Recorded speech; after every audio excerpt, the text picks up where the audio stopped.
आप पूरे 6-7 महीने 8 महीने कितना भी अच्छा पढ़ो, जो लास्ट का 1-1.5 महीना होता है ना, उसकी प्रिपरेशन सबसे ज्यादा मैटर करती है। तो क्या स्ट्रैटेजी होनी चाहिए अगर मुझे दिसंबर अटेम्प्ट देना है, मुझे क्लियर करना है और अच्छे से क्लियर करना है? आप क्वेश्चन की प्रैक्टिस करवाओ। 1 महीने में क्या क्लियर हो सकता है सर? 1 महीने में फुल डेडिकेशन के साथ बच्चे को पढ़ना पड़ेगा। लेकिन सर ये जो रील्स आ रही हैं, जो डिस्ट्रैक्शन आता है, व्हाट्सएप की नोटिफिकेशन, स्नैप भेज रहे हैं, रील्स देख रहे हैं, सर डिस्ट्रैक्शन को कैसे दूर करें? डिटर्मिनेशन दिखाना पड़ेगा। हेलो मेरे बच्चे, कैसे हैं आप सब? I hope you all are doing great at your home. तो जो आज का ये पॉडकास्ट है या आज की जो ये बातचीत है ना, ये आप लोगों के लिए बहुत ज्यादा जरूरी है, क्योंकि अभी पेपर आ रहे हैं दिसंबर में और हमारे मन में बहुत बहुत बहुत सारे सवाल होते हैं। हमारे कमेंट सेक्शन में जब हम लोग देखते हैं तो हमें लगता है यार हमारे बच्चों को ये मुश्किल आ रही है, इस मुश्किल का हल तो हमें निकालना ही पड़ेगा। और उसके लिए आज हमारे साथ है आपके फेवरेट सुमित सर। सर को मैंने रिक्वेस्ट करी कि सर आप अपना टाइम दो, क्योंकि हमारे बच्चों को बहुत सारे डाउट्स आ रहे हैं, तो मिलकर जो है ना हम उनके डाउट्स सॉल्व करते हैं। क्यों सर? हाँ जी बच्चों, नमस्कार, कैसे हो आप सब? मैम देखो, एक जो सबसे इंपॉर्टेंट बात है ना, आप पूरे 6-7 महीने 8 महीने कितना भी अच्छा पढ़ो, जो लास्ट का 1-1.5 महीना होता है ना, उसकी प्रिपरेशन सबसे ज्यादा मैटर करती है। बिल्कुल आपने पूरे 7-8 महीने में जैसे भी पढ़ा, तेज पढ़ा, स्लो पढ़ा, छुट्टियां लेकर पढ़ा, बैकलॉग था, कोई भी दिक्कत है, लेकिन सबसे ज्यादा मैटर क्या करता है? लास्ट का टाइम। लास्ट के टाइम पे अगर टीचर का सपोर्ट मिल जाए और बच्चा थोड़ी सी मेहनत कर ले तो 100% पास हो सकता है। बिल्कुल सर। पता है जब हम लोगों ने पढ़ा था तो हमारे पास कोई ऐसा मेंटोर नहीं था। एग्जैक्टली। यूट्यूब पे कुछ नहीं था। अपने ही अंदर से कुछ ना कुछ कर रहे थे। एग्जैक्टली। हाँ, पता भी नहीं सही था या गलत। हाँ, लेकिन आज के टाइम पे बच्चों के पास मतलब सपोर्ट है, हाँ, तो ये बहुत अच्छी बात है। तो सर मैं आपसे स्टूडेंट्स की कुछ क्वेरीज पूछूंगी, ठीक है? तो आप बताना कि इनको क्या करना चाहिए नालायकों को कि ये दिसंबर में पास हो जाए सर। ठीक है मैम, ओके, 100% पूरी कोशिश करेंगे। और नो डाउट पास होने के अलावा अपनी नॉलेज पे भी फोकस करना है बच्चे को, है ना? बिल्कुल सर, बिल्कुल। तो सर अभी पेपर को जैसे 1 महीना ही रहता है, अप्रोक्सीमेटली 1 महीना रहता है, तो क्या स्ट्रैटेजी होनी चाहिए अगर मुझे दिसंबर अटेम्प्ट देना है, मुझे क्लियर करना है और अच्छे से क्लियर करना है सर, रुड़कते नहीं हो, अच्छे से विद फुल कॉन्फिडेंस कि मतलब श्योर शॉट सक्सेस मिल जाए, 60+ हर एक सब्जेक्ट में आ जाए, तो मेरी क्या स्ट्रैटेजी होनी चाहिए? मैम देखो, सबसे पहले जैसे अगर मैं आपसे बात करूं तो कोई भी प्रैक्टिकल सब्जेक्ट है तो उसमें तो बच्चे को चैप्टर वाइज सारा कंटेंट डिवाइड करके जितने भी न्यूमेरिकल्स है उसकी प्रैक्टिस शुरू कर देनी चाहिए। ज्यादा है नहीं, लेकिन बच्चे को डर रहता है मैम, हम सबको पता है, CFM हो गया या फिर टैक्स का पेपर हो गया, इनके अंदर थोड़ा डर रहता है, तो इनके पर्टिकुलर जितने भी सम्स है आप क्वेश्चन की प्रैक्टिस करवाओ। बच्चा सिर्फ क्वेश्चन की प्रैक्टिस करे, कुछ और ना करे, ठीक है? और लास्ट में जाकर जब पेपर के 5-7 दिन है तो हल्की फुल्की थ्योरी देख ले। लेकिन जो हमारे थ्योरेटिकल सब्जेक्ट है उसे कम से कम अभी भी 1-1.25 महीने के अंदर में 2 से 3 बार वो रिवाइज कर सकता है। तो मेरा ये गाइडेंस रहेगा कि ये वाला टाइम डेडिकेटेड रहे प्रैक्टिकल सब्जेक्ट में, प्रैक्टिकल क्वेश्चंस के लिए, और थ्योरी में नंबर ऑफ रिवीजंस, जितनी ज्यादा नंबर ऑफ रिवीजंस होंगे उतना बेटर रिजल्ट हो जाएगा। बिल्कुल सर। और इसमें अगर एक चीज और कर ले, मान लो थ्योरी सब्जेक्ट है, थ्योरी सब्जेक्ट हमने रिवाइज कर लिया, रिवाइज करने के बाद अगर हम उसकी केस स्टडीज देख लें, हाँ, और उसको लिखना सीख ले, हाँ मैम, वो सोने पे सुहागा वाली बात हो जाएगी कि बच्चे ने रिवाइज भी कर लिया और क्वेश्चंस की प्रैक्टिस भी कर ली। एग्जैक्टली।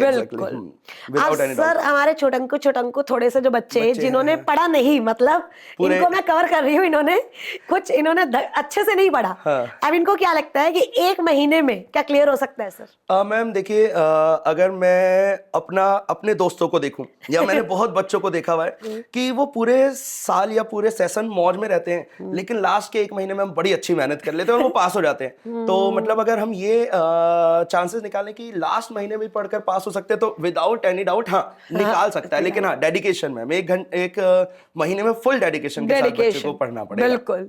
और इसमें एक और चीज है कि इन्होंने पहले पढ़ा हो, हाँ, अगर बिल्कुल नहीं पढ़ा तो फिर तो कैसे हो सकता है? हाँ, खास तौर पे लॉ जो इतना डिटेल में दे रखा है मैम, उसका एक बार के लिए आपको पढ़ा होना जरूरी है। और ये लास्ट के महीने में उस पढ़े हुए पे एक चेरिश लग जाए, मतलब एक चेरी लग जाए तो बहुत अच्छा हो जाएगा रिजल्ट। मतलब मेहनत आपको लास्ट महीने में करनी तो है, प्रोवाइडेड आपने पहले कुछ किया हुआ तो चांसेस बढ़ जाएंगे, ज्यादा बढ़ जाएंगे। अगर किताबें ही अब उठाएंगे सर तो फिर तो किताबें गिनने में ही टाइम लग जाएगा, चैप्टर्स में ही टाइम चला जाएगा, चैप्टर के नाम देखते देखते 1 महीना निकल जाएगा, नो डाउट।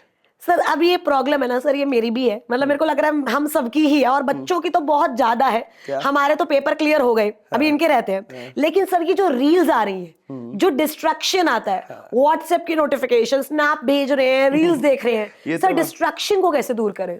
मैम पर्सनली आपको डिटर्मिनेशन दिखाना पड़ेगा। एक अंदर जज्बा होता है ना, अपनी फैमिली को देखकर, खुद को देखकर, खुद को अंदर मोटिवेट तो करना ही पड़ेगा कि भाई 1 महीना और रुक जाते हैं, उसके बाद जब पेपर हो जाएगा चला लेंगे रील, जो रील रह गई है उसे देख लेंगे मैम। बच्चे को अंदर ना डिटर्मिन, आज के जमाने में मेरे को ये देखने को मिलता है, बच्चा ना लैक ऑफ वो है उसके अंदर कि मतलब वो ना ध्यान नहीं लगा पाता है। पैशन आधा घंटा पढ़ लिया, फिर उसके बाद चलो यार 1 घंटा मौज मार लेते हैं। ऐसा नहीं करना है। मतलब अभी के टाइम पे तो ये जो लास्ट का 1 महीना है उसे फोकस करना ही पड़ेगा। इवन चाहे वो उसके दोस्त हो, क्लोज फ्रेंड्स हो, चाहे वो मोबाइल फोन हो, चाहे वो कुछ और एक्स्ट्रा एक्टिविटीज हैं, 1 महीने के लिए तो मैम आप सोचिए ना, CS जैसे प्रोफेशनल कोर्स में आपको लास्ट के 1 महीने में तो फोकस करना ही पड़ेगा, है ना। और कोई आपके पास चारा ही नहीं, कोई ऑप्शन ही नहीं है। मतलब कोई शॉर्टकट होता तो हम जरूर बताते, क्यों नहीं बताते बच्चे बिल्कुल को? बिल्कुल सर, मैंने भी यही किया था जब मेरे पेपर थे ना एग्जीक्यूटिव के, प्रोफेशनल के, तो मैंने इंस्टा डिलीट ही कर दिया। सबसे बेस्ट है मैम। और वही आज तो इंस्टाग्राम है ना मैम, बहुत सारे बच्चे मैं जानता हूँ इन नालायकों को, गेम में भी बहुत फंसे रहते हैं। ऑनलाइन गेम खेल रहे हैं और वो उन्हें पता नहीं चल रहा, 2-2, 3-3 घंटे गेम में निकाल रहे हैं। पता ही सर, वो इतना ज्यादा डोपामिन हिट है कि वो पता ही नहीं चलता। तो 2-3 घंटे में तो भाई आप एक अच्छा चैप्टर खत्म कर लोगे। चैप्टर लाइक PGPB, हाँ उसके अंदर आपके अच्छे खासे क्वेश्चन आ सकते। तो ये रहता है, डिस्ट्रैक्शन पे फोकस करना पड़ेगा बच्चों को, उसे साइड तो करना ही पड़ेगा मैम। सर एक रूटीन क्या होनी चाहिए? मान लो मेरा दिसंबर में पेपर है, मेरे को क्लियर करना है, ठीक है, मैं अच्छा पढ़ती हूँ, लाइक 8-10 घंटे तो मेरे को दिन में निकालने हैं, तो मेरी क्या रूटीन होनी चाहिए कि मेरे 8-10 घंटे निकल भी जाए, मैं थोड़ा रेस्ट भी कर लूं, एग्जॉस्ट ना हो? मैम वैसे मैं अपना पर्सनली बता देता हूँ। जैसे मैंने CA फाइनल के अंदर ये काम करा था। मेरा जो पढ़ने का टाइम होता था वो होता था जब पूरी दुनिया सो रही होती थी, और सबसे ज्यादा मजा उसी वक्त आता था मेरे को। लेकिन अलग अलग बच्चों की अलग अलग रिक्वायरमेंट होती है, फैमिली बैकग्राउंड अलग होता है, घर में दिक्कतें, कुछ भी हो सकता है मैम। तो मेरे हिसाब से तो रात का टाइम में डिस्ट्रैक्शन सबसे कम होती है, तो उस टाइम में अगर आप पढ़ोगे तो ज्यादा आपके लिए वो रहेगा, और लगातार टाइम निकल जाएगा। और बीच में ना मैम बच्चों को मैं बोलूंगा खुद को एक टारगेट देकर करो। जब रात में पढ़ो तो 1 घंटा पढ़ लिया, 1.5 घंटा पढ़ लिया, तो एक खुद को एक ट्रीट देने के लिए कि एक मैगी खा लेंगे। फिर उसके बाद 2 घंटे पढ़ लिए, 2.5 घंटे पढ़ लिए, ये चैप्टर खत्म करेंगे तो एक कोल्ड कॉफी पी लेंगे, या फिर हॉट कॉफी पी लेंगे, ठंड आ रही है तो हॉट कॉफी पी लेंगे। मतलब खुद को ना टारगेट बनाकर काम करवाएगा ना बच्चा, तो वो देखेगा टारगेट अचीव हो रहे हैं और सेल्फ सेटिस्फेक्शन फील होगा उन्हें। सेल्फ सेटिस्फेक्शन आना शुरू हो गया ना मैम। हमसे भी मैम याद करो, जब हम क्वेश्चन कर लेते थे ना, कोई क्वेश्चन सॉल्व हो जाता था ना बड़ा, तो अंदर से कितना सेटिस्फेक्शन अच्छा लगता वो था। सेटिस्फेक्शन बच्चे को हासिल करने के लिए टारगेट बेस्ड काम करना ही पड़ेगा। बिल्कुल बिल्कुल। तो आपको ना अपने आप को ये सोचना पड़ेगा कि आपको इन्वेस्ट करना है, इन्वेस्ट करना है, एग्जैक्टली। हाँ, जितना करोगे बाद में आपको रिटर्न उतना ही मिलेगा। एग्जैक्टली। आज बीज बोएगा तो बच्चा फ्यूचर में तो फसल काटेगा। अदरवाइज फ्यूचर में सिर्फ और सिर्फ सर काश रह जाता है, और फिर उस काश का कोई यूज होता कुछ कहीं कोई यूज नहीं, सिर्फ पछतावा बचेगा और कुछ भी नहीं बचेगा। एग्जैक्टली। बिल्कुल सर। अब सर जैसे अब बात करते हैं पेपर की, ठीक है, अब पेपर में टाइम कैसे मैनेज करें? जैसे मान लो 2 ग्रुप वाले हैं, उनके पेपर बैक टू बैक होते हैं, एक छुट्टी भी नहीं होती मुश्किल से, डेली हो रहा होता है, डेली हो रहा होता है। और 2 ग्रुप्स वालों के लिए चीजों को कैटर करना भी बड़ा मुश्किल है, क्योंकि 7 सब्जेक्ट, कैसे रिवीजन करें? एक दिन में कितने सब्जेक्ट उठाएं? मैम अभी तो जैसे अगर जो बच्चे दोनों ग्रुप दे रहे हैं, उनको तो कम से कम एक दिन में 3 सब्जेक्ट मिनिमम पिकअप करने ही चाहिए। और ये उनको पेपर वाले दिन से जिस भी टाइम को पेपर है वहां से कम 2 से 3 दिन पहले सारा खत्म हो जाए, है ना। मतलब रिवीजन का सारा खत्म हो जाए, ताकि जो पेपर वाला दिन है उसमें तो सिर्फ वो पेज पलट रहा हो, कुछ पढ़ने ना बैठ जाए उस दिन उसे पेज पलटना है जस्ट, और कुछ नहीं करना। हाँ, अगर वो पढ़ने बैठा ना तो फिर तो टाइम पता नहीं चलेगा सर, फिर तो फिर और कंफ्यूज भी हो जाता है, सांस लेगा नहीं कि अगला दिन आ जाएगा पेपर लेने का, उसे पता भी नहीं चलेगा। तो सिर्फ पेज पलटने वाला काम लास्ट दिन में होना चाहिए। सारा का सारा पेपर से 3 दिन पहले, 4 दिन पहले सारा रिवाइज होना चाहिए, फुल फ्लैश रिवाइज हो जाना चाहिए।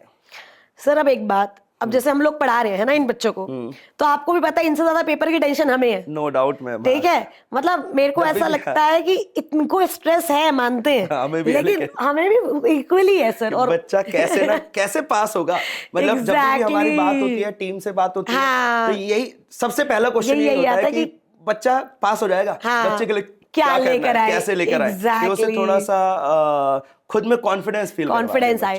तो सर अब हम दिसंबर के लिए बहुत कुछ प्लान तो कर रहे हैं ना इनके लिए। जैसे लॉ के लिए अभी बताएंगे नहीं, बट क्या हिंट क्या दे सकते हैं सर हम, क्या क्या लेकर आ रहे हैं? मैम लॉ के लिए तो सबसे इम्पोर्टेंट है मैराथन्स, है ना। मतलब एक हिंट क्या, बच्चे को पता ही है शिवानी मैम है तो वो सारा का सारा लॉ तो रिवाइज करवाएंगे ही करवाएंगे, बिल्कुल without any सर, doubt है। बिल्कुल मतलब सर। कोई इसमें शक तो है ही नहीं। तो एक तो रिवीजन है मैम, हाँ जी रिवीजन की सर। मैराथन्स है जो बच्चे को एक ही टाइम पे, जैसे अभी हम बैकलॉग क्लियर लेकर आए, हाँ, काफी मैम बहुत सारे बच्चों का रिस्पांस आया, सर एक बार में पूरा चैप्टर हो गया सर, बहुत एक बार पसंद में आई चैप्टर बच्चों हो को, गया। बिल्कुल। मतलब इस बात में ना उनको बहुत, जिन बच्चों का छूटा हुआ था उनको कॉन्फिडेंस आया कि भाई ये हो जाएगा मेरे हो से। जाएगा। वो जो डर में बैठा हुआ था ना कि मुझसे नहीं हो पाएगा, मुझसे नहीं हो पाएगा, वो डर निकल गया उसके हाँ, मन से। सर बैकलॉग के लिए बहुत बच्चे परेशान थे, बहुत ज्यादा, और वो एक बार खत्म हो चुका, फर्दर नहीं पढ़ पा रहे थे, Exactly. रुके से हुए थे, स्टक से हो जाते हैं ना, वो वाला काम हो गया था। बिल्कुल। तो इसी टाइप का कुछ मैराथन्स हो जाए, और मैम मेरे हिसाब से तो प्रैक्टिस भी बहुत जरूरी है ना। मैराथन्स हो जाए, रिविजन्स हो जाए, और इसके अलावा प्रैक्टिस, तो writing practice, exactly, numerical practice, क्योंकि पेपर में मैम लिख कर ही तो आना है। एग्जैक्टली थोड़ी ना सर। वहां पे वो हमसे माइक लेकर पूछेगा भाई समझाओ इसे, समझाओ। समझाना थोड़ी ना है, लिखना है ना, प्रेजेंट करना है। तो प्रेजेंट करने के लिए मैम प्रैक्टिस मतलब बिल्कुल बहुत इंपॉर्टेंट चीज रहेगी practice। क्योंकि जब तक तुम वहां लिखोगे नहीं तो एग्जामिनर को पता कैसे चलेगा तुम्हें आता क्या है। हाँ, और तुम अगर वो तुम्हें माइक भी दे दे तब भी ये बोल नहीं पाएंगे नहीं, सर, वो भी हाँ, इनको सिखाना सही बात। पड़ेगा। हाँ, तो जो practice। जो तुम्हें पेपर के पास होने के लिए चाहिए, मतलब कह सकती हूँ सर हम वो लेकर आ रहे हैं। हाँ मैम, बच्चे को अगर जितना हम कंटेंट लाने वाले ना, जितना हमने प्लान किया हुआ है, अगर बच्चे ने उसको भी प्रॉपर तरीके से कर लिया, शर्त यह है कि उसने पहले थोड़ा थोड़ा पढ़ा हुआ है, हाँ, तो exactly। आराम से वो निकाल सकता है विदाउट, मतलब उसको दिमाग में कोई डाउट ही नहीं रहेगा कि रिजल्ट खराब होने वाला है। तो अगर वो सारी चीजों को अच्छे से मन लगा कर करे, लास्ट के 1 महीने में कोई बहाना नहीं चलना चाहिए, बिल्कुल कोई सर। भी बैकलॉग या कुछ भी नहीं बचा होना चाहिए लास्ट के 1 महीने में। तो सर हमने यहाँ पर सारी पॉइंट्स डिस्कस किए कि स्ट्रेटजी क्या होनी चाहिए, डिस्ट्रैक्शन कैसे दूर करें, रिवीजन कैसे करें, बोथ ग्रुप स्ट्रेटजी कैसे बनाएं, रूटीन। अगर मैं आपको बोलूं कि लास्ट एडवाइस जो आप दिसंबर के स्टूडेंट्स को देना चाहोगे, मतलब अगर मैं दिसंबर में अपेयर कर रही हूँ तो आपकी साइड से मुझे लास्ट एडवाइस क्या होगी? जितनी ज्यादा बार रिवाइज कर सको, जितनी ज्यादा बार रिवाइज करोगे, मतलब जनरली मैं अपना पर्सनल बता देता हूँ, जब मैंने इतनी बार रिवाइज कर लिया था 5-6 बार पेपर से पहले कि मेरे को वो पेज थोड़ा सा याद सा हो गया, पेज ही याद हो गया था, अंदर का कंटेंट तो दूर की बात है, मेरे को वो पेज की ना एक इमेज सी क्रिएट हो गई थी दिमाग में। तो कुछ सबसे इंपॉर्टेंट चीज है नंबर ऑफ टाइम्स जितनी बार आपने रिवाइज कर लिया। अगर वो रिवाइज आपने लगातार कंसिस्टेंसी के साथ कराना तो मैम पक्की बात है रिजल्ट बहुत पॉजिटिव आएगा, बहुत फेवरेबल आएगा, और इन्हीं बच्चों की फिर एग्जाम्शन भी आने वाली है, और इन्हीं बच्चों में से AIR भी निकलेगा। बिल्कुल सर। जितनी ज्यादा बार, मतलब पॉजिटिव रिलेशन है, जितनी ज्यादा बार रिवीजन करोगे AIR आने के चांसेस उतने ज्यादा है। सर ये लास्ट क्वेश्चन से एक और सवाल मेरे माइंड में आया। अभी बच्चे क्या करते हैं, अब मॉड्यूल लेके बैठेंगे सर, ठीक है, पहले इनको याद नहीं था कि इनके पास कुछ मॉड्यूल है, कोई चीज है। अब ये पूछेंगे मैम मॉड्यूल पढ़े, मैम लेक्चर्स देखे, अब 1 महीना रह गया सर, लेक्चर देखेंगे तो मुझे लग रहा है ये एक भी चैप्टर नहीं हो पाएगा इनका। तो इनको क्या करना चाहिए, रिवीजन या लेक्चर? मैम लास्ट में तो रिवीजन ही ज्यादा प्रेफरेबल है, क्योंकि लेक्चर में चले गए ना तो वो लेक्चर उनको समझने में तो हेल्प करेगा, लेकिन एग्जाम ओरिएंटेड नहीं रहेगा लास्ट के 1 महीने। लास्ट के 1 महीने में तो उसकी दिमाग में यही होना चाहिए कि भाई ये टॉपिक या तो समझ में आ जाए या तो याद करके चला जाओ, मतलब किसी भी तरीके से वो पेपर में अटेम्प्ट करने वाली सोच उसके अंदर आ जानी चाहिए। लास्ट के 1 महीने में उसे कभी ये तो नहीं सोचना चाहिए कि समझ आ रहा है या नहीं आ रहा, पेपर में आंसर हो जाना चाहिए भाई। ऐसी प्रैक्टिस तो उसे करनी ही पड़ेगी रिवीजन में, बिल्कुल वही बुक नहीं उठानी है। साम दाम दंड भेद सब लगा करके तुम्हें पढ़ना है। और अब सर वही है कि हम सब लेकर आ रहे हैं, आज आपके ऑलमोस्ट डाउट्स का आपको रिप्लाई मिल गया है। अब आप बहुत अच्छे से मेहनत करो और सर हम मिलके मेहनत करेंगे तो बच्चे का रिजल्ट आएगा, और वो रिजल्ट भी हमारा ही होगा अगर हम मेहनत करेंगे। हमारी मेहनत तो रहेगी बच्चे, आपको भी बहुत ज्यादा मेहनत, मतलब सबसे इंपॉर्टेंट चीज क्या है ना मैम, आपने 1 वर्ड में बोला था ना, मेहनत करनी है। एग्जैक्टली, मेहनत ही एक लौती चीज है जो आपको पास करवा देगी। और आप खुद को मतलब बाद में कोस नहीं पाओगे कि यार काश मेहनत कर लेता, काश उस दिन और पढ़ लेता, काश 2 घंटे जग लेता, ये काश पास सब खत्म हो जाएगा, सबसे इंपॉर्टेंट रहेगा। तो thank you so much sir, मुझे ऐसा लगता है आज बच्चों को बहुत सारे उनके सवालों का जवाब मिल चुका होगा। लगातार हमसे कमेंट में भी पूछ रहे थे, व्हाट्सएप हर जगह बच्चे का ये मैसेज था, सर क्या करें, आगे कैसे करें, कुछ क्वेश्चंस थे। उन बच्चों को तो पक्का एक आइडिया मिल जाएगा कि कैसे आगे प्रोसीड करना है। Exactly sir. और अगर अभी भी आप लोगों के कोई भी डाउट्स है तो कमेंट सेक्शन में लिखना, हम जरूर उसके सॉल्यूशन लेकर आएंगे, क्योंकि ये जो लास्ट का 1 महीना है ये हमारा नहीं है, ये हमारे मतलब हमारा महीना भी आपका ही है, आप यही समझो। तो no Sundays no Saturdays, just attempt दिसंबर में क्लियर करना है। मतलब डिटरमाइन कर लो कि दिसंबर ही लास्ट है, उसके बाद तुम्हारे पास, उसके बाद प्रोफेशनल में हो गए तो Exactly. मतलब दिमाग में थॉट सेकंड होना ही नहीं चाहिए, बिल्कुल दिसंबर में सर। ही निकालना है तो निकालना है। So thank you so much, sir. जी Thank you ma'am, so much, thank मेरे you मैम। बच्चे. All the very very best. Thank you so much.